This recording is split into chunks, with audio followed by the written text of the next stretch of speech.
पीराने पीर हुजूर सैयदना गौसे आजम यकुम रमजानुल मुबारक बरोज़ जुमा सन 470 हिजरी मुताबिक सन 1075 ईस्वी गिलान कस्बे में पैदा हुए।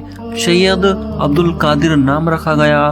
आपका लक़ब मोइनुद्दीन गौसे आजम और महबूब सुबहानी है। आपने 91 साल की उम्र पाई और 11 रबीउल आखिर सन 561 हिजरी को इस दुनियाए फानी से आलमे ज़ाबदानी की राह ली। सिलसिलाए नसब पीराने पीर हुजूर सैयदना गौसे आजम शेख मोइनुद्दीन जिलानी रहमतुल्लाहि अलैह का सिलसिलाए नसब वालिदे मोहतरम की जानिब से हजरत सैयदना इमाम हसन इब्ने अली रहमतुल्लाहि अलैह से मिलता है और वालिदा माजदा की तरफ से आपका सिलसिलाए नसब सैयदना इमाम हुसैन शहीदाने करबला रजी अल्लाह ताला अन्हु से मिलता है। इसलिए आपको हसनी और हुसैनी कहा जाता है। आप मादरजात बली थे, इसलिए आपकी विलायत बचपन ही से जाहिर होने लगी। एक बार लोगों ने सरकार गौसे आजम रजी अल्लाह ताला अन्हु से दरियाफ्त किया कि आपको अपनी विलायत का इल्म कब हुआ, तो आपने फरमाया कि 10 वर्ष की उम्र में जब मदरसे में पढ़ने जाता था तो एक गैबी आवाज आती थी जिसको तमाम अहले मकतब सुना करते थे। इफ्सहू ले वली अल्लाह, यानी अल्लाह के वली के लिए जगह कर दो। सरकार गौसे आजम खुद इरशाद फरमाते हैं, खेल कूद की उम्र के अव्वल दौर में जब कभी मैं लड़कों के साथ खेलना चाहता तो गेब से आवाज आती कि लहू लहब से बाज रहो, और जब कभी मुझको नींद आती तो गैब से आवाज आती कि तुमको इसलिए नहीं पैदा किया गया कि सोया करो। 4 साल की उम्र में बिस्मिल्लाह ख्वानी के वक्त जब उस्ताद ने कहा बिस्मिल्लाहिर्रहमानिर्रहीम तो आपने बिस्मिल्लाह शरीफ के साथ अलिफ लाम मीम से लेकर मुकम्मल 17 पारे जुबानी सुना दिए। इस पर उस्ताद को हैरत हुई तो सरकार गोशे पाक ने इरशाद फरमाया कि वालिदा माजदा 17 पारों की हाफिजा हैं जिनका अक्सर वो विर्द किया करती थी। जब मैं माँ के पेट में था तो यह 17 पारे सुनते सुनते मुझे याद हो गए। हुजूर गौसे आजम रहमतुल्लाह अलैह ऐसे मुत्तकी और परहेजगार थे कि उनके तक़वे का अंदाजा कौन कर सकता है। आप खुद इरशाद फरमाते हैं कि मैं बराबर 40 बरस तक ईशा के वजू से फजर की नमाज पढ़ता रहा और 15 साल तक मुसलसल नमाज ईशा के बाद से सुबह तक रोजाना बिला नागा एक कुरान पाक की तिलावत करता रहा। अल्लाहु अकबर। दोस्तों, वैसे तो सरकार गौसे आजम की बेशुमार करामात मशहूर हैं। आपका नाम ही एक करामात है कि जब कोई इंसान हुजूर गोशे पाक का नाम लेता है तो उसके जिस्म में ताजगी आ जाती है। दोस्तों, इसी तरह सरकार गौसे पाक की मुर्दों को जिंदा करने की करामात भी बहुत मशहूर है कि किस तरह वो मुर्दों को अल्लाह के हुक्म से जिंदा कर दिया करते थे। आज का वाकया भी यही है कि जब कब्रिस्तान में गौसे पाक की करामात से 300 मुर्दे जिंदा हो गए। हुजूर गौसे पाक की बेशुमार करामातों को लोगों ने देखा है और ईमान भी लाए।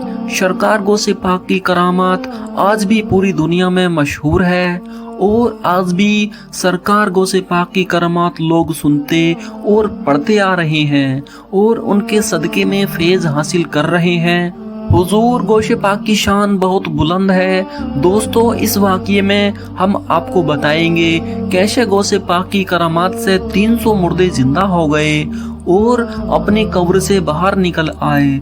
तो दोस्तों, आपसे गुजारिश है इस वीडियो को आखिर तक जरूर देखें, इससे आपका ईमान ताज़ा हो जाएगा। और अगर आप हमारे चैनल पर नए हैं तो चैनल को सब्सक्राइब जरूर कर दें। सरकार गौसे पाक रजी अल्लाह ताला अन्हु के नाना जान हजरत अब्दुल्ला सुमई रजी अल्लाह ताला अन्हु के पास एक वेवा औरत अपना मुर्दा बच्चा लेकर आई और रो रो कर कहने लगी कि मेरे शोहर की यही एक निशानी मेरे पास रह गई है और अगर यह भी मुझसे जुदा हो गया तो मेरे जीने का सहारा टूट जाएगा। حضرت عبداللہ سمئی رضی اللہ تعالی عنہ نے دیکھا کہ اس بچے کی زندگی ختم ہو چکی ہے۔